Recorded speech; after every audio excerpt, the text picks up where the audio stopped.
Good day everyone! Ako nga po pala si Princess Joy Marquez.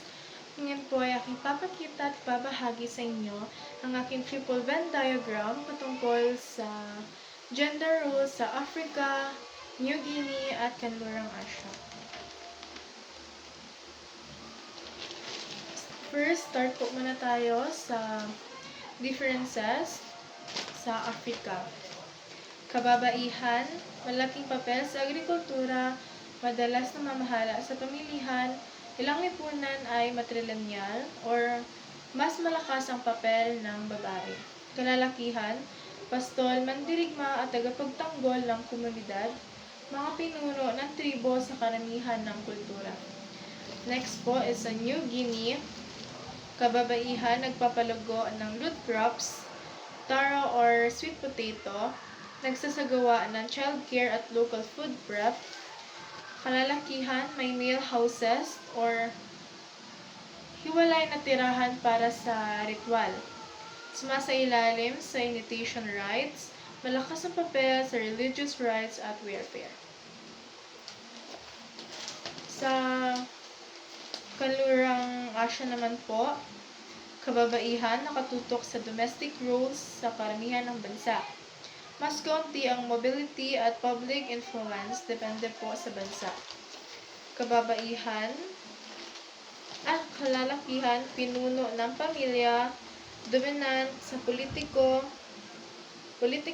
negosyo at relihiyon. So, sa gitna po ng triple Venn diagram ko is ang similarities nila. So, first po, ang similarities muna ng Africa at ng New Guinea.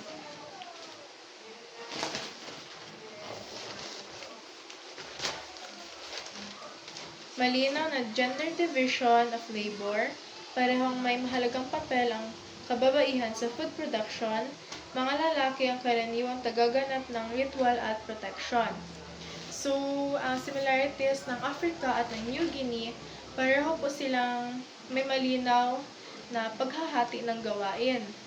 At mas nakafocus ang kababaihan sa pagkain at agrikultura, while ang kalalakihan naman po ay madalas na ritual at pagprotekta sa komunidad.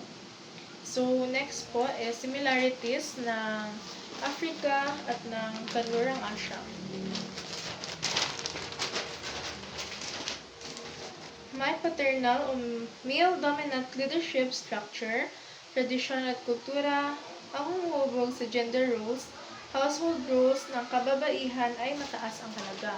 So, ang similarities po ng Africa at ng Kanlurang Asya sa dalawang rehiyong ito po is kapansin-pansin po ang male-dominated leadership. Malinaw na ang kultura at tradisyon ang nagdidikta sa gender roles sa pamilya at lipunan. So, next po ay similarities ng New Guinea at ng Kanlurang Asya. Male dominance sa ilang komunidad, may gender-based separation sa ilang gawain. Ritual, religion at public roles. Ang kababaihan ay mas nakatuon sa domestic at caregiving roles. So, ang similarities po ng New Guinea at ng Kanlurang Asya is pareho nilang pinapakita po na male dominance sa ilang bahagi ng lipunan. Kapwa rin na may gender-based separation sa ilang gawain at lalo na sa ritual pampublikong tungkulin. So, naka-separate po yung gawain ng girls sa boys. So, lastly po, ang mean or nasa gitna po ng triple Venn diagram, similarities po ng tatlong gender roles ay batay sa tradisyon, kultura, paniniwala, malinaw ang pagkakabahagi ng tungkulin ng lalaki at babae. Lalaki is for leadership, protection, at ritual public roles. Babae is for caregiving, household, at food-related work. So, sa similarities sa similarities po ng all is nakikita natin na sa tatlong rehiyon is ang gender roles ay nakabatay sa tradisyon, kultura at paniniwala. Kadalasan ang mga lalaki nasa leadership at protection, habang ang babae ay mas nakatuon sa gawaing bahay, pag-aalaga, mga responsibilidad na may kinalaman sa pagkain. So, ang kabuuan po nito is